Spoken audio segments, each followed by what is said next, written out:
Hello, welcome to another episode of the most sensual Oh my god.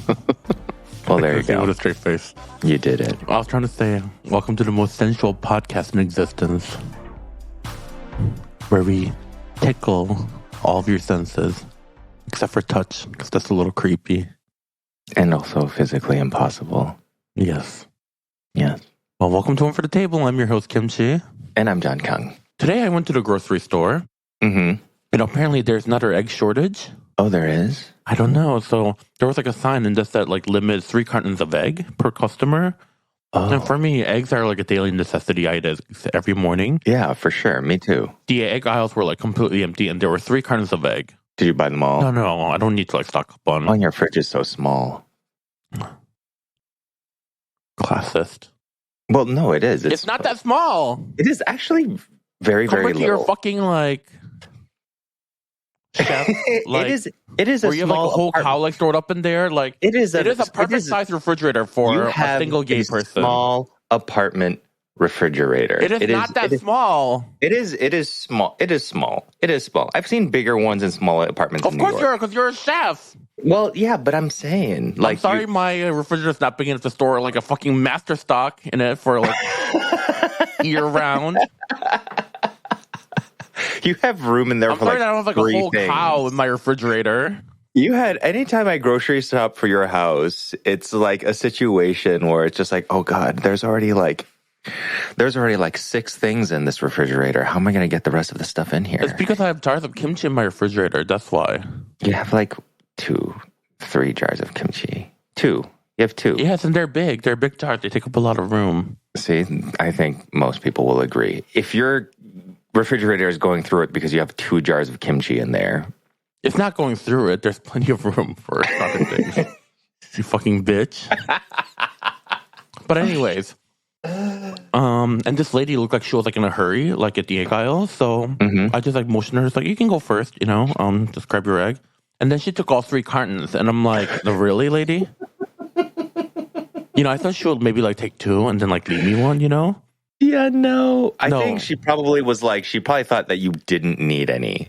Because if you were going to let her go first, then she probably I literally gestured to that cartons and I said, like, you can go first. Oh boy, was I wrong. Well. So I just went to Trader Joe's after, and luckily they had some eggs in stock, so I grabbed one. Was there like a limit there too, though? Yeah. Damn. Which, like, I didn't even hear about the egg shortage again. Like, how did this happen? I don't know. Let's look this up really quick. It's like a California thing for some reason. Oh, it is a California thing. It is? Avian flu is devastating poultry farms. Egg production in California is affected. Well, millions of Californian chickens, egg shortages caused. Yeah. Okay. This is, but this was a month ago. So maybe it's like catching up. Oh, you know what? It's catching up because eggs, actually, if you store eggs can keep for actually quite a long time if you store them properly. And so I think it might be just starting to catch up with you. So with that being said, you should move to Yeah. There's more and more reason, it seems. The weather here is like in the 70s. The weather here is beautiful. Yeah. It's like bright and sunny and like perfectly breezy. Same in Michigan, except we have eggs.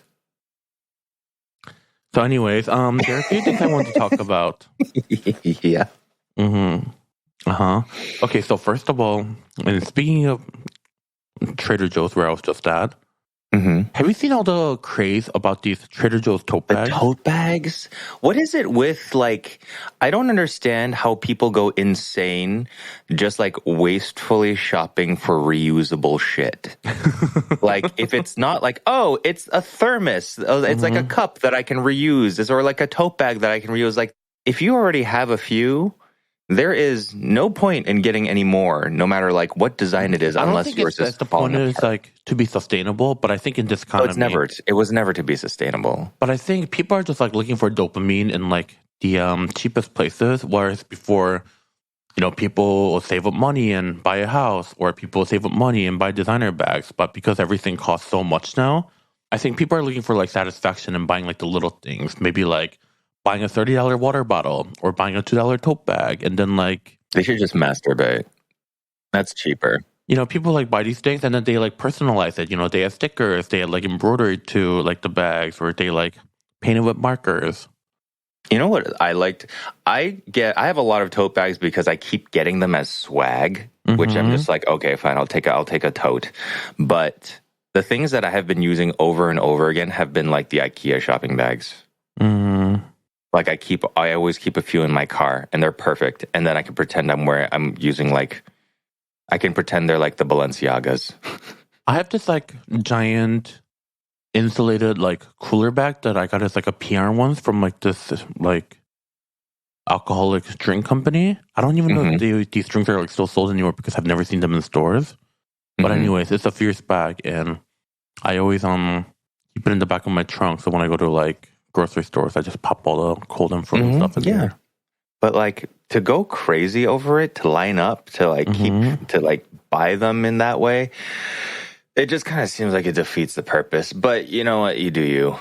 I mean, I don't think the whole point is like to be eco-friendly with these ones. I think the point is like, I just want it for the scarcity. I know, and I kind of hate that. That rubs me the wrong way. Yeah, but you know, it's the world we live in. Yeah, it is. It is. And also, apparently, the Trader Joe's bags are really popular in Asia right now. Like in is Korea, it because and people Japan? are into like America core? Yeah. We're at the point where like we have an ironic aesthetic that people just like to put on for my culture's not your costume. I know. So Americans can finally Trader feel Joe's bag, like a some true Crocs, victim. and a Stanley Cup. Oh my god! Yeah. And also, it was like a popular thing for like Asian influencers to do photo shoots at Costco for like the American At core Costco, look. and and at random, and like I remember seeing this at like random places in China where it's like, oh, this kind of looks like an American high school locker room, and it's like this dingy, rusted layer or a row of lockers where they would like do little photo shoots on, pretending they're at like an American high school. They wouldn't be like morbid or macabre about it. Like there wouldn't be any like shooting references. They'd just be like, oh, I'm such a cute little high school kid in the United States, like in my Tommy Hilfiger. Like you saw me in, you know, like Netflix dramas. Like this is the American core. Yeah, we deserve it. American core is a big thing. Even then, I was watching like a Korean variety show where it's kind of like a docuseries where they film celebrities that live alone. And then they just like show their daily life. And this one like Korean celebrity, she has like an entire wall just full of like tumblers, like Starbucks tumblers and like whatever tumbler. She had a huge collection, and at home she's like, I only drink out of my like Stanley. And then she had like a giant like Stanley tumbler that she was drinking out of. My mom used to collect the Starbucks bears. Or they're not out anymore, but the Starbucks Christmas teddy bears. That was the thing? Yeah, if you look them up, they had them every year. And when I worked at Starbucks, I would just buy them for her. And she still has I think she has all of them, but she uses them as Christmas tree ornaments. So she has like a Starbucks Christmas tree, a Starbucks bear Christmas tree. Okay. And they're all just like teddy bears and like little fun Christmassy outfits and stuff. Oh, that's cute. She also has a lot of Starbucks country mugs back when they were like pretty scarce. So she's a Zionist? She wouldn't know what that word means. But also, yeah. Honestly, most people don't, to be honest with you. It's true. The other day on TikTok, I commented something about like this like K-pop thing. And then one of the reply was, "Shut up, Zionist."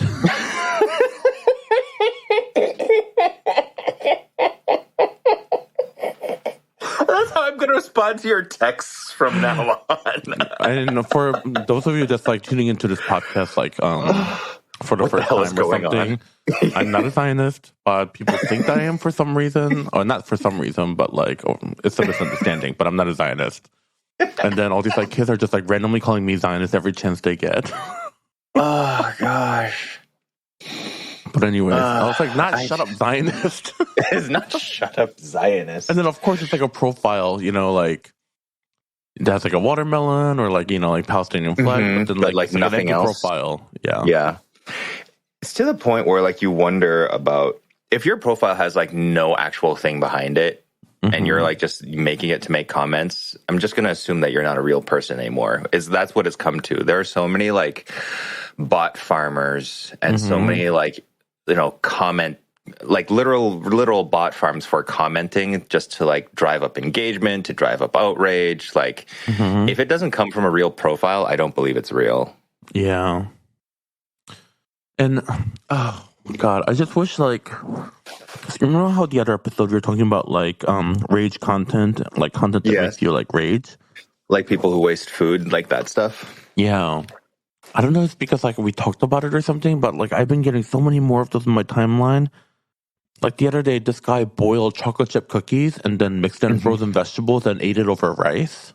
Ew. Oh, that's so that's so bad. Oh my God. No, wait. That sounded like AI wrote that sentence. What the hell was that? Oh God. This guy boiled chocolate chip cookies until like the water turned brown and then added in like peas, carrots, and corn and ate it over rice. Gross. And then, do you remember that one Korean like mom and daughter like? Yes. And then they posted another video, which is at least before they were posting like normal food that they were eating like so much of. This time they made like spicy Korean noodles, but like they cooked like 20 noodles or something. And then they tossed it in ranch and then like opened up a can of Vienna sausage and then they're just like eating that. And I'm like, so you're not even eating like normal food anymore, but you're eating like this food that you honestly wouldn't eat in day-to-day life. Oh my God, it makes me so mad. Did you watch the whole video? I watched the whole video and I hate it. And because of it, it probably fucked up my algorithm and I'm probably going to get more of these videos now. Yeah. Oh, but I wish there was a way. This is what you do to yourself. You know how when Christians would tell us that like masturbation was so bad for us and like bad things would happen if we did it? This is like actually doing that and bad things actually happening to you. And you should feel guilty after you watch a whole video. And yeah, you kind of get what you deserve when you come to that. I purposefully either just swipe away immediately before I realize what is happening, or I just like click not interested. But it's like it's because like when you think it can't get worse, it just keeps getting worse. Yeah, you know. I know. And you know what? You have to also be okay with like. You have to realize that you're not going to be a better person at the end of this video, so it's fine to just not know what happens next. It's okay to just not know. It's but it's fine. hard to tell. Like, you know, it's hard to tell. Like, will it be a normal content? Or will it be a despair-inducing content, you know? Yeah. I miss the days when I get people like you in my timeline whispering things about being an immigrant in this culture. Yeah, but that ship has sailed. Yeah. All those stories have been told already. It's true. And now you're yelling at people to use dishwasher without rinsing your dishes off, and I'm like, we've really fallen behind as a community. That is to be eco-friendly and more sustainable, and not to waste energy and water. That's still. Shut up, Zionist. It is wild how that is my best performing video this year. That dishwasher video. That dishwasher video on Instagram has like how many? And I just like. You know what you did though? You rage baited people. How did I rage bait people? Because I was reading the comments and people are like, "Oh, I'm still going to use my." It's a dishwasher, like not a garbage disposal. Yeah, I'm still gonna rinse my dishes. Like, I don't even understand how it's rage baiting. Maybe it's 3.25 million views on that video. Yeah. Which is insane for Instagram and for me. Yeah. And people were just like, "Oh, I'm still gonna wash it by hand." I was like, "Okay, fine, go do it." But this is like not just better for the environment; it's also like saving you money. But you'll work, do what you want. But I literally take a pasta scraper and scrape my dishes into my composter or the trash, and that's really it. Like people think there's still food stuck to my dishes when I load up my dishwasher. There isn't, but some dishwashers have built-in food processors in them, so it's no big deal. But still, mine doesn't. You literally just scrape the food off. Like if it's chunks, and for some reason people can't understand that concept, and so they want to comment on my video, which is fine because that just makes it more popular. But still, rage bait. See, there it is. There it is. You're a rage baiter. It's for the planet. You know exactly what you're doing. I didn't. It was such a throwaway video. I literally filmed that thing with like, I have no idea of what I want to videotape today. And I was washing my dishes and I was just like, you know what? I'm going to talk about washing dishes. Let's do it. Mm-hmm. I know. Which is funny because I think like, without even asking, I randomly got some Cascade dishwasher pods in the mail the other day. Nice. And I was like, is this what it's like to be an influencer? Free dish pods? Mm-hmm. We have John Connor who used to go from whispering in a soft ASMR voice about how cooking means connecting with his culture to yelling. Okay, you're mistaking me for Korean vegan. To yelling at people about how to load the dishwasher. Wow, that is like pretty much the progression of like a Chinese auntie, where it's like we're very cute and soft spoken at first, and once we're married, we're just yelling at you from the other room, telling you dinner's ready. By next year, you're going to be on TikTok yelling at people to lose weight. Yeah. God. And then the year after that, you're going to be yelling at people. It's like, I'm married. Why aren't you? I honestly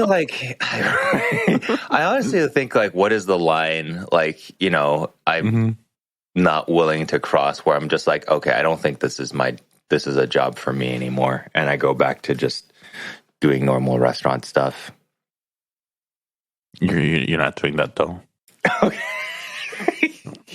You guys can see the look that Kim is giving me right now. Just knowing you. Kim looked at me like you'll start an OnlyFans first. At this point, you're not going to like clock into like a restaurant at 4 p.m. and then like no, and then clock out at midnight after cleaning your station every day. It would be like 2 a.m. But yeah, that is. The weekend. Well, it depends on what time the restaurant closes. Yeah. Well, that's rough. And it's then work all gig. Holidays and on weekends. No, I just don't see you doing that, Mister. Yeah. I have retired from that life. Well, it'd be like that sometimes. This better not fail. Buy my book. Yeah, please buy John's book. Here, why don't you make a little commercial? Here, give it to him. Buy my book. Thank you. You're not selling it to me. Why do I need to sell it to you? You have like 2 copies. No, I have 1 copy. I gave 1 away. Okay. Because why would I need 2 copies of your book? I don't know. You thought you had a copy for my brother. 1 to have and 1 to... That is so sweet. First of all, that your brother listens to the podcast, but like that he actually like wanted the book. Oh, I don't know if he wanted it. I just gave it to him. Oh, I thought you said yeah. You know what? Never mind. Let's move on.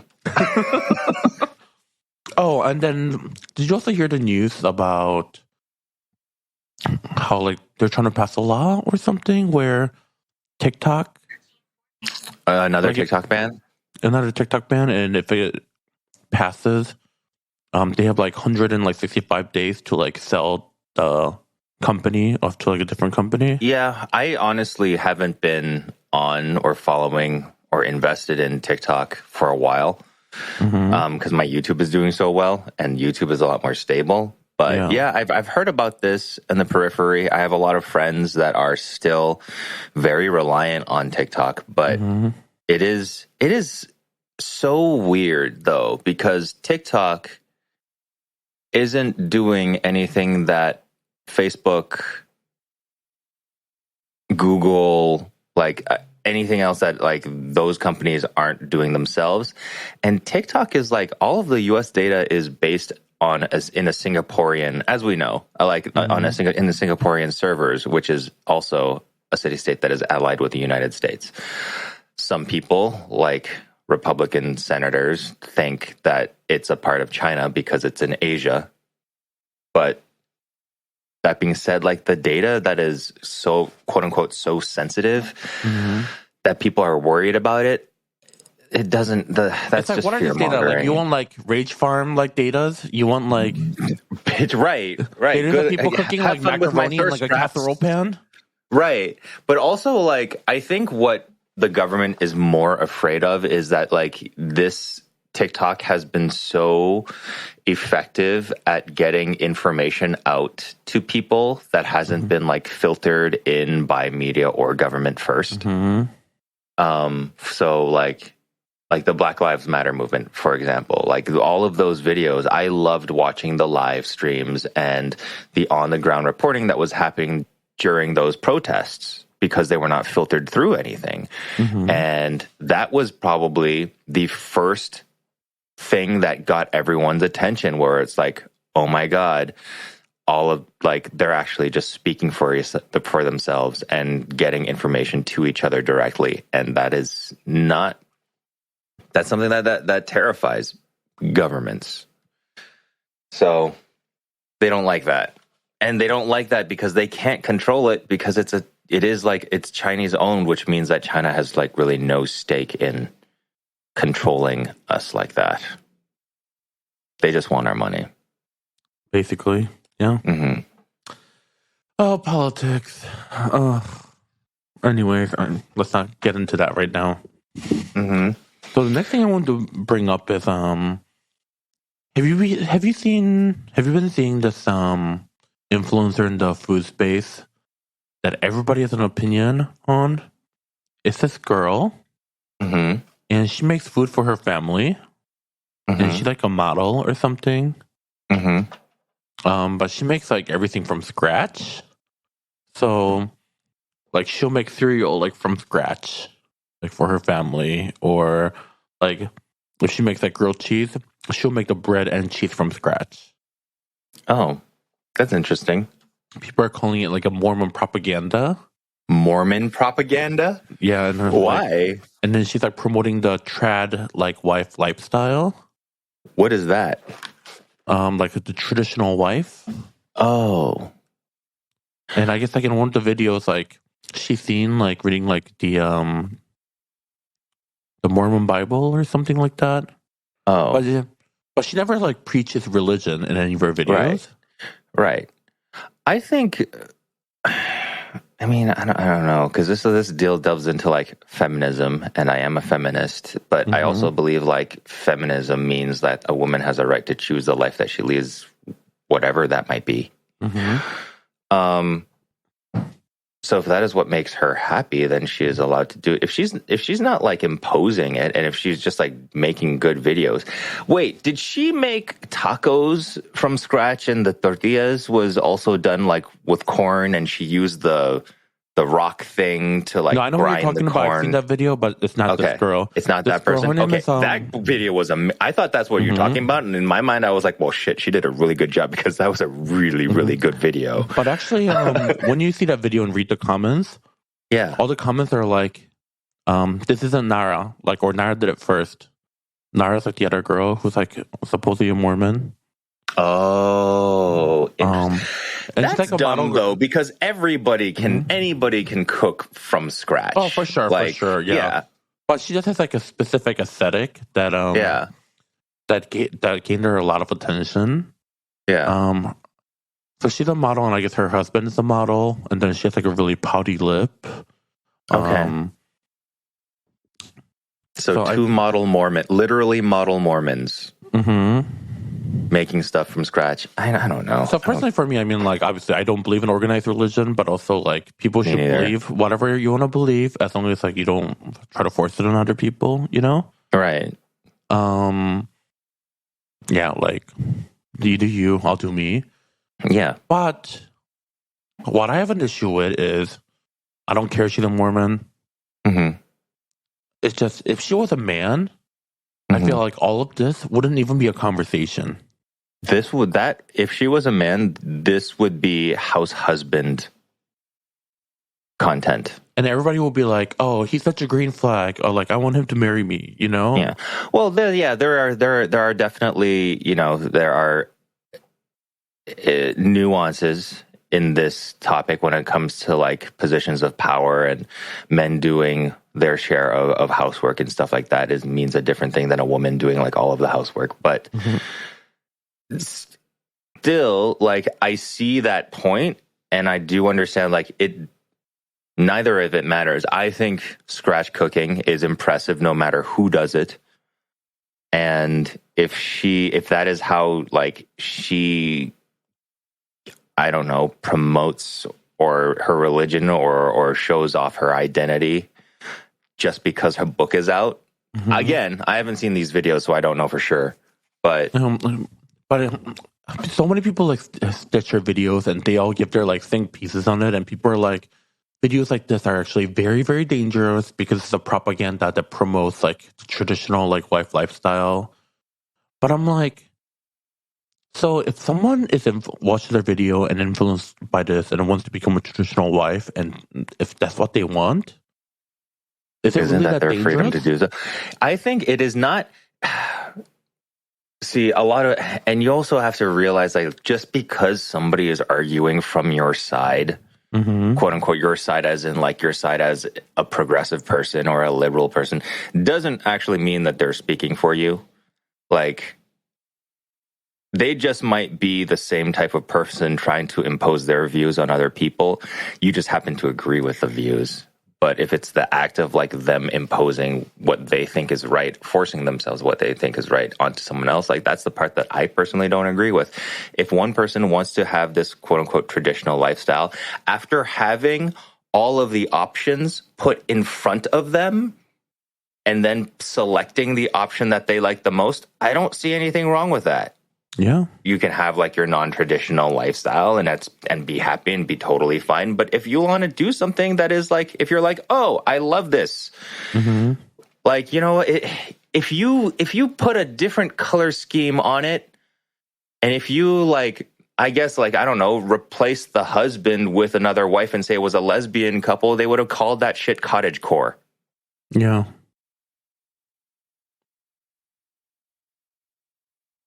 I mean, that might be oversimplifying it a little bit, but still, like, that's like, without having seen the videos, that's kind of like what it sounds like to me. Like, I follow Hannah Bread Talk, this lesbian who bakes bread, and she just bakes amazing loaves of bread. Like, would you say that is a traditional thing, or does it cancel out because she's a lesbian? I don't know. Lesbians do love to create make shit. Her, by the way. Huh? What? Lesbians do love to make shit. They do. They really should just run things. I mean, I know it's just like in a stereotype, but every single lesbian I know gets shit done. Like, I don't know a single lesbian that doesn't get shit done. We need lesbians in infrastructure. Like, that is... We need more lesbians in politics. Right. We do. I feel like we honestly do. That's what the world needs. We need lesbians, like it's Supreme Court, lesbians like in the House, like lesbians in the Congress. Everywhere. Shit will get done. They will get done. They're just so good. They're just so good at things. Okay, so imagine how strong of a person you will be if you were half black, half Filipino, lesbian. Well, the powers that you'd have.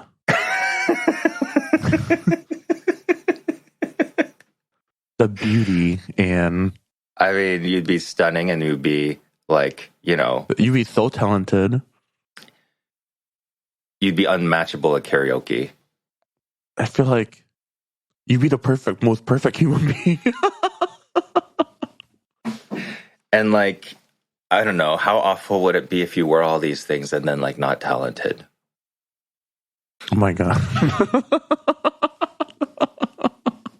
It's like you could have had it all, but...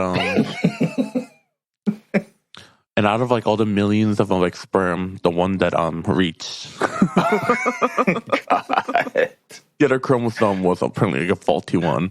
I know quite a few people who come from like mixed race, half black and half Filipino households, and their food is always so very good. Yeah. Any culture, like that. I mean, I guess a lot of cultures do like show food as like a love language, but I just feel like there's something special about like Filipinos and like the way they use food. Yeah, and the way, like the fact that like they don't just cook for the potluck. We touched on this like yesterday, or last week, just a little bit. But like when they cook for like a gathering or a potluck, they make enough so that not only are you full at the end, but everybody takes not just like a plate home, but like they take Tupperware home, Trays. like bags of Tupperware. You take home a party platter. Like it, and Filipino food is not easy to make. Like it is labor intensive. But also all the food like lasts really well too, Oh my God. Pan shit the next day. Cold out of the fridge. So good. Adobo the next day. And speaking of which, Filipino food, we actually have a question. Oh. Regarding Filipino food from one of our listeners. Well, there we go. So, from Ross Pepper. Hi, y'all. I don't know why I said it in a southern way. Hi, y'all. Longtime fan here. I have noticed that Miss Chi has such a thing for Filipino food. Hashtag Sinigang. What would she say she finds irresistible about the cuisine? Is it the coconut vinegar that gives it that sour note that makes you go... Did they write that? How do you spell that? Sippy noise. Oh, like okay. In quotation. And bonus question, since I noticed John is a fan, what is y'all's favorite episode of Avatar: The Last Airbender? The original animation, of course. Okay, before we answer this question, oh my god, so I just did like a makeup tutorial thing for Avatar. I saw that, by the way. And all the comments are like, oh my god, this is horrible. Like this is not it. I saw those too. But if you saw the original like makeup that I was like recreating, I know what you're trying to do.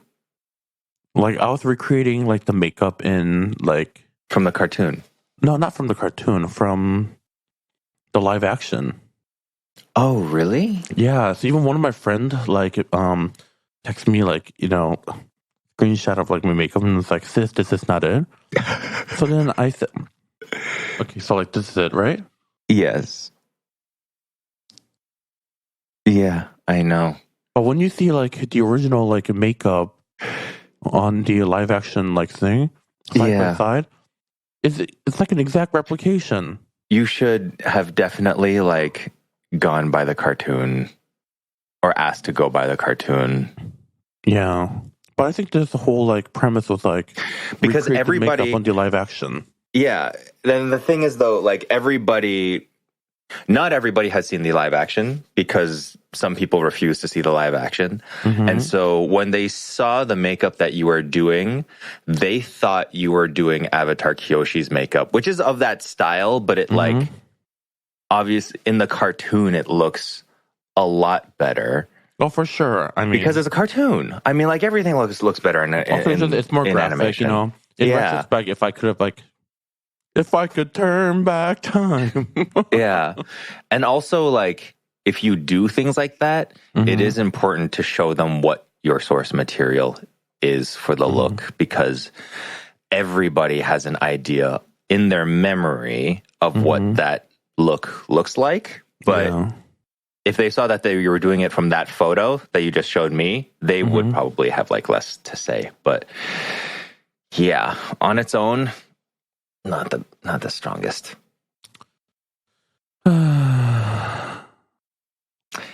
Anyways, what's your favorite Filipino dish?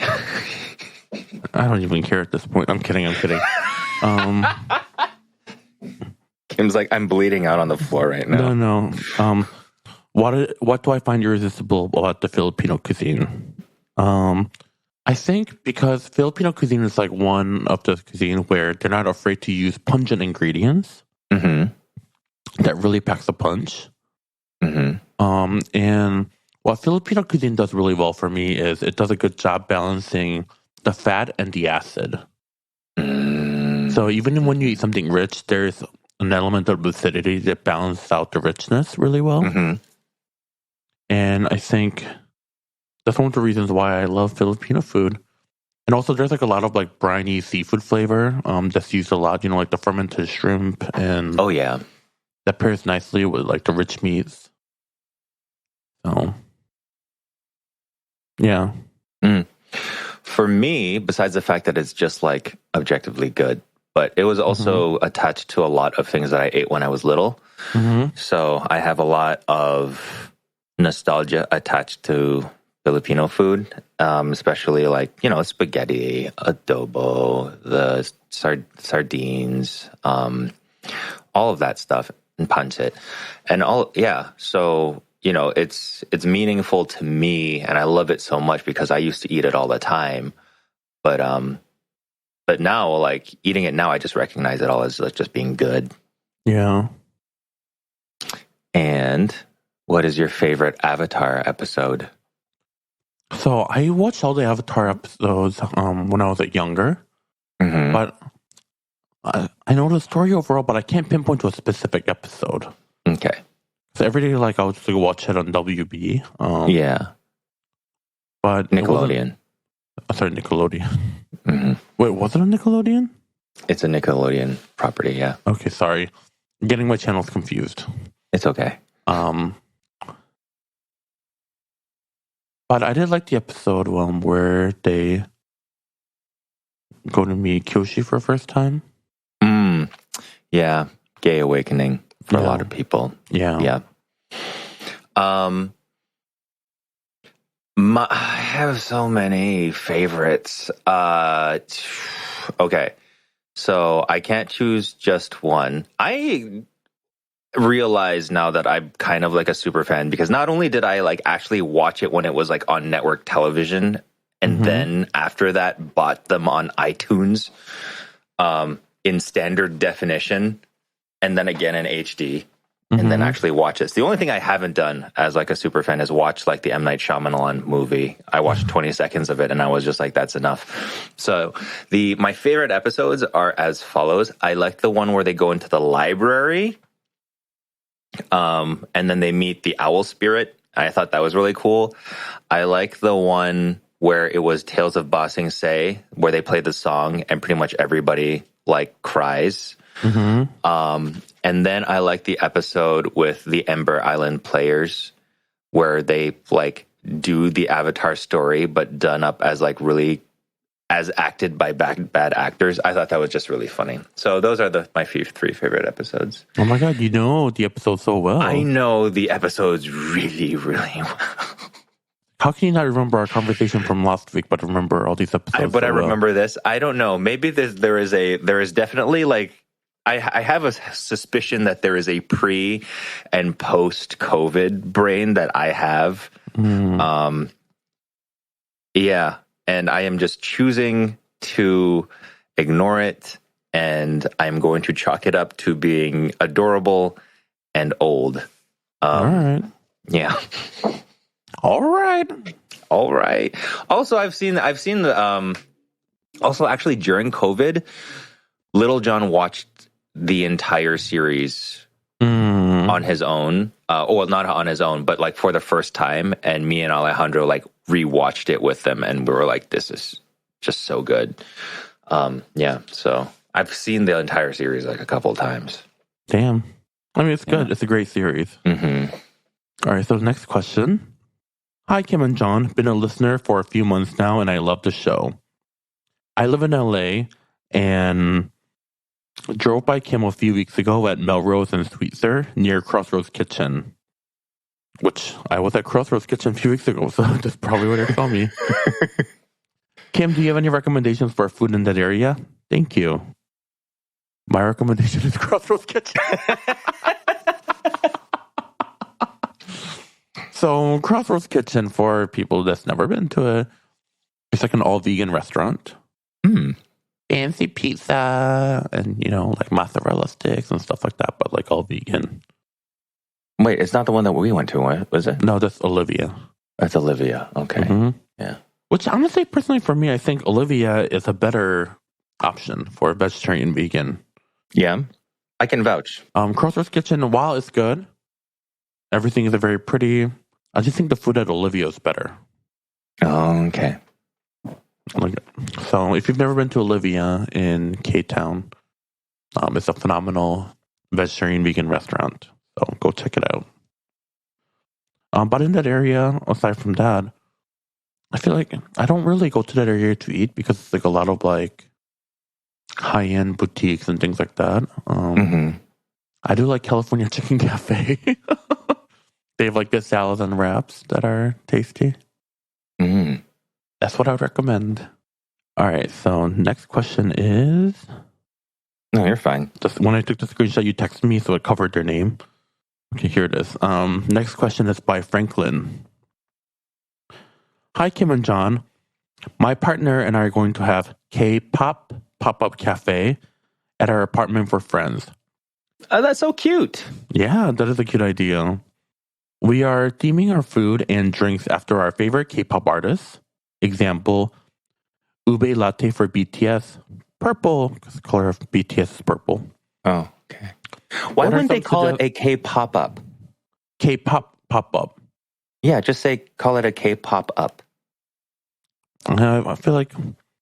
Okay, fine. Okay, anyways. Because that means like K-pop is going up. While this... Oh, I guess. Okay, fine. Yeah. I get what you're trying to say, but like I guess this makes more sense the way they did it. Anyways, what are some suggestions you have for K-pop inspired food and coffee tea drinks? Some of our favorite K-pop artists include BTS, 17, Zero Base One, Eugene's, Stray Kids, and Twice. I can only talk about New Jeans. Oh, I think I can talk about Twice too. Hold on. Let me like look at... Is Twice Come and Go their song? Come and Go? Yeah. I don't think so. I have so much K-pop in my library and I listen to so much of it, but I don't ever look at who the artists are. Okay, well, while you look up and do your research, let me answer what I think. Okay. So obviously you could maybe do like a cookie latte for New Jeans because one of their debut songs was called Cookie. Another idea that I have is Le Seraphim's Sakura. Her favorite food in the world is kimchi jjigae with extra tofu. Oh, that's good. And she eats it like every day. So you could serve that as like one of the food. Mama Hwasa a few years ago made this dish like really viral, which is like spaghetti. It's like an instant black bean noodle, topped with egg yolk and truffle oil. And everybody was all about that. And I feel like those ingredients are pretty easy to get. So I think that would be like a delicious option. Salihan from AOA loves their tumblers. So you could like serve drinks out of like any like tumblers that you have like laying around the house. It could be anything. And 17, you could also serve like 17 ramen, which is the samyang buldak ramen mixed with spaghetti, the black bean noodles that I mentioned earlier. And basically like cook the noodles together and then mix both of them in and stir fry it. It's like not a breathy ramen at all. They eat so much like instant ramen in Korea, so like yeah, those what I have so far. What about you, John? I only know I was looking through my library and I only found like songs by New Jeans. And it was the cookie song, but it was also the song Zero, that thing that they did for Coca-Cola. So they should do like cookies and cream Coca-Cola floats. Oh, that'd be for New cute. Jeans. That'd be cute. Yeah. Yeah. And that's all I can contribute to this. Oh, They can also serve Inkigayo sandwich. So Inkigayo is like one of like the weekly music program, and in their cafeteria, they sell the sandwich that is like so popular among all the idols. So when everybody gets there, everybody like rushes to go buy one before they sell out. An average person can't get access to the sandwich because it's like for artists only. Oh God. And the sandwich, you could like look up any recipe. If you type in Inkigayo sandwich, like ton will pop up what the ingredients are. But the basic ingredient is it's a 3-layer sandwich. First layer is creamy potato and egg salad. Middle layer is a strawberry jam. Mm-hmm. And wait, say that again. What? It's a 3-layer sandwich. Yeah. Like a club sandwich. Yeah. First layer is creamy potato and egg salad. Okay. Middle layer is a strawberry jam. Okay. And the third layer is cabbage slaw that has imitation crab and mayo. Oh. So it's like it's got like a little bit of sweet, but then the creamy and salty. It would probably, yeah. All right. That would be probably something that I would only be able to eat one of. All right. Well, you do that. Yeah. It doesn't sound. It sounds different.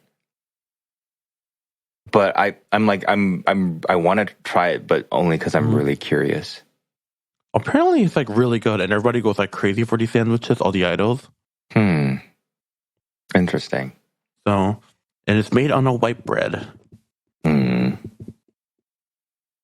So yeah, I'm looking at pictures now. It actually does look pretty good.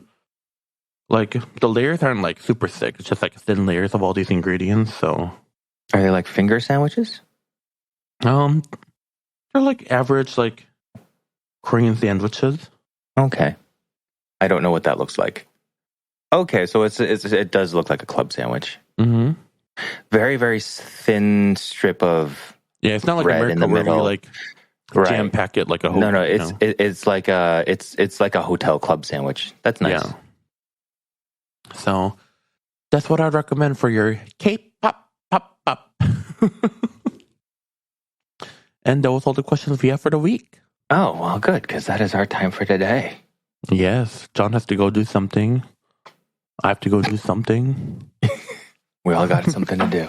You have a big refrigerator. Why don't you go lay in it?